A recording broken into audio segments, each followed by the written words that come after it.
ہے کہ جب حضور مسجد نبوی سے باہر نکلتے ہیں تو آگے حضرت عمر و ابو بکر رضی اللہ تعالی عنہما کھڑے ہیں، چہرے کے اوپر عجیب اداسی ہے۔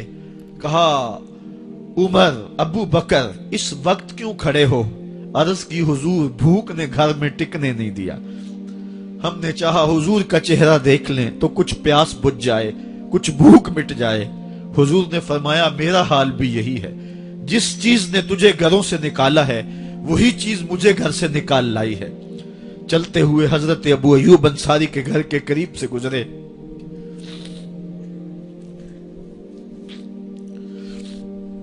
حضور کی خوشبو پا کے وہ باہر آ گئے۔ عرض کی بندہ نواز آج میرے مہمان نہیں بنتے؟ حضور نے کہا تمہاری مرضی۔ گھر لے گئے، چٹائی بچھائی، حضور کو بٹھایا، گھر والوں کو بکری کا بچہ ذبح کر کے دیا، کہا جلدی جلدی کھانا تیار کرو، میرے آقا کو بھوک لگی ہوگی۔ یہ کہہ کے واپس آئے، حضور کے پاس بیٹھے، نظر چہرے پہ پڑی تو گھبرا گئے۔ نکاحت کے آثار اتنے واضح تھے کہ سمجھ آ رہی تھی کتنے دنوں سے حضور نے کچھ نہیں کھایا۔ اٹھ کے باغ میں چلے گئے، کھجوروں کا خوشہ توڑا، حضور کے سامنے رکھا، کہا بندہ نواز جب تک کھانا تیار نہیں ہوتا یہ کھجوریں تناول فرمائیں۔ تھوڑی دیر کے بعد کھانا دسترخوان پہ لگ گیا، حضور سے عرض کی گئی حضور آئے کھانا تناول کر لیں۔ حضور نے دسترخوان پر تشریف فرما ہو کر کے حضور نے کپڑا اٹھایا تو حضور نے جب دیکھا کہ کھانا ہے تو حضور نے ایک روٹی لی اور چند بوٹیاں اٹھائیں اور ایک خادم کو بلا کر کے کہا جاؤ ہمارے گھر دے آؤ، میری بیٹی فاطمہ کتنے دنوں سے بھوکی۔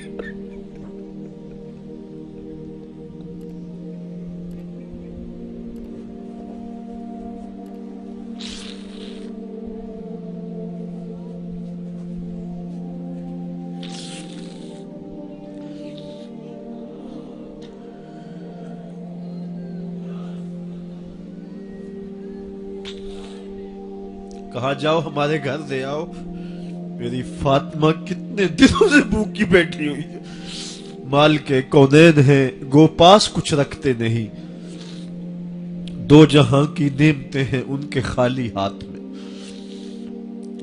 آپ کو پتا ہوگا کہ جب میرے رسول کا انتقال ہوا ہے، حضور کا وصال ہوا ہے، تو حضور کی ایک زرہ ایک یہودی کے گھر میں گروی رکھی ہوئی تھی، حضور نے زرہ رکھ کر کے اس سے قرض لیا ہوا تھا۔ یہ اسلام کی غربت کی کہانی ہے، اور پھر اللہ نے اسلام کو امارت کے رنگ بھی دیے۔ آؤ تمہیں کہانی سناؤں، حضرت عدی بن حاتم روایت کرتے ہیں، صحیح بخاری میں روایت ہے۔ یہ حاتم تائی کے بیٹے ہیں، کہتے ہیں میں حضور کی خدمت میں حاضر ہوا، ایک شخص آیا کہنے لگا حضور غربت نے میرا برا حال کر دیا ہے، اور اس نے شکایت کی غربت کی، پسماندگی کی اور اپنی معاشی بدحالی کی۔ پھر ایک شخص آیا کہنے لگا حضور میرے پاس دولت تو ہے لیکن میں نے جس منزل پہ جانا ہے راستہ پر خطر ہے، تو میرے لیے کیا حکم ہے کہ میں کیسے راستہ طے کروں؟ تو یہ دو لوگوں نے یہ باتیں کی تو حضرت عدی کہتے ہیں کہ حضور نے روئے سخن میری جانب موڑا اور میری جانب مخاطب ہو کے کہا عدی تو نے ہیرا دیکھا ہے؟ عدی کہتے ہیں میں نے عرض کی حضور دیکھا نہیں، سنا ہے، ہیرا یہ شہر ہے عراق کا۔ تو حضور نے فرمایا عدی تو نے ہیرا دیکھا ہے؟ میں نے کہا نہیں حضور دیکھا نہیں، اس کا تذکرہ سنا ہے۔ فرمایا عدی اگر اللہ تجھے زندگی کی مہلت دے تو ہیرا سے ایک خاتون چلے گی، تو اپنی آنکھوں سے دیکھے گا اور مکے تک پہنچے گی اور اللہ کے گھر کعبہ کا طواف کرے گی، اور اس کو ہیرا سے لے کر کے مکے تک اللہ کے علاوہ کسی کا ڈر نہیں ہوگا۔ کہتے ہیں کہ میں نے دل میں کہا کہ پھر بنو طے کے ڈاکو مر گئے ہوں گے جنہوں نے عرب کے اوپر روب ڈال رکھا ہے، تو وہ تو پھر ختم ہو گئے ہوں گے۔ کہتے ہیں میں ابھی سوچ ہی رہا تھا کہ حضور نے مزید میری حیرت میں اضافہ کرتے ہوئے کہا عدی اگر تجھے اللہ نے زندگی کی مہلت دی تو تو دیکھے گا کہ کسرا کے خزانے تیری جھولی میں ہوں گے۔ تو اس دور کی سپر طاقت تھی۔ میں نے کہا حضور کسرا بن ہرمز حضور نے فرمایا ہاں کسرا بن ہرمز.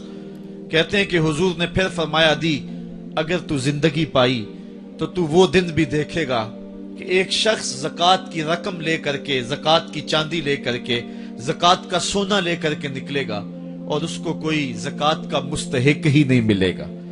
حضرت عدی بن حاتم کہتے ہیں کہ پھر میں نے وہ منظر اپنی آنکھوں سے دیکھا کہ ہیرا سے ایک خاتون چلی اور مکے تک پہنچی اور امن ایسا تھا کہ اس کو اللہ کے علاوہ کسی کا ڈر نہیں تھا. پھر وہ لمحے بھی میں نے دیکھے کہ کسرا بن ہرمز کے خزانے مسجد نبوی کے باہر پڑے ہوئے ہیں.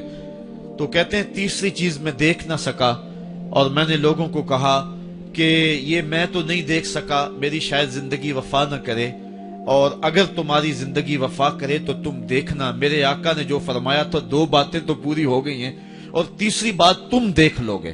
حضرت یحییٰ بن سعید فرماتے ہیں کہ حضرت عمر بن عبدالعزیز کا زمانہ تھا اور انہوں نے مجھے افریقہ کی جانب زکوٰۃ وصول کرنے کے لیے بھیجا. میں وہاں سے زکوٰۃ وصول کی اور پھر میں زکوٰۃ لینے والے مستحقین کو ڈھونڈنے لگا. تو کہتے ہیں مجھے کوئی مستحق نہ ملا. پھر میں غلام پکڑتا اور اس کے پیسے دے کے اس کو آزاد کرواتا چلا جاتا. حضرت عمر بن عبدالعزیز کا زمانہ ہے کہ گورنر ہے عراق کا. وہ حضرت عمر بن عبدالعزیز کو لکھتا ہے کہ اتنی رقم ہے، اس کا کیا کرنا ہے؟ تو عمر بن عبدالعزیز کہتے ہیں رقم لے کے یہاں نہ آنا، وہاں عراق کے لوگوں میں بانٹ دو، جو زکوٰۃ کے مستحق ہیں ان کو تقسیم کر دو.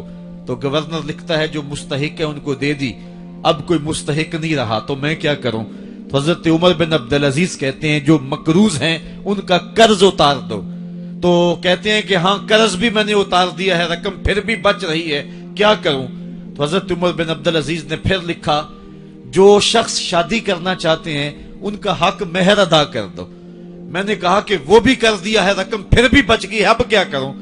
تو حضرت عمر بن عبدالعزیز نے مجھے لکھا کہ جو غیر مسلم ہیں جنہوں نے ٹیکس دیا ہوا ہے، جتنا ٹیکس دیا ہے اس سے دگنے پیسے ان کو قرضے میں دے دو اور ان کو کہو جاؤ اس کا کاروبار کرو، کھیتی باڑی کرو، اور ساتھ انہیں یہ بھی کہہ دینا قرض کی فکر نہ کرنا اور زیادہ اس میں پریشان نہ ہونا، جب دے سکو گے دے دینا. یہ دور بھی پھر اسلام نے دیکھا اور یہ گھڑیاں بھی دیکھی جب چیتھڑے پہنے ہوئے تھے، جب پیوند لگے لباس پہنے تھے، جب پیٹ میں ڈالنے کے لقمہ بھی نہیں تھا. اللہ کا دین اس وقت بھی غالب تھا، اور جب گلیوں کے اندر ریشم بکھرا ہوا ہوتا تھا کوئی اٹھانے والا نہیں تھا، دین اس وقت بھی غالب تھا. دین کا غالب ہونا یا نہ ہونا اس کا تعلق جو ہے وہ مال و دولت سے نہیں ہے. اقبال کہتا ہے کہ زوال بندہ مومن کا بے زری سے نہیں، مومن کا زوال بے زری سے نہیں ہے بلکہ اس کا سبب کوئی اور ہے. وہ سبب ڈھونڈنا ہے کہ ہم دنیا میں رسوا ہو کے کیوں رہ گئے، ہم زمانے کے سامنے تماشا کیوں بن کے رہ گئے. آج نبی کی امت پوری کائنات میں رسوا ہو کے کیوں رہ گئی. آج ہمارا تماشا دیکھا جا رہا ہے، آج بھوکے کتوں کو ہماری بیٹی اور بہنوں کے اوپر چھوڑا جا رہا ہے اور اس کا تماشا دیکھا جا رہا ہے. کیا ہم نے یہ دن بھی دیکھنے تھے؟ ہم نے سراغ لگانا ہے.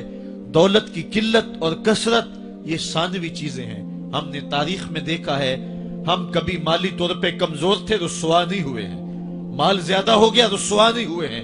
رسوائی کے سبب کوئی اور ہیں. آئیے تمہیں کہاں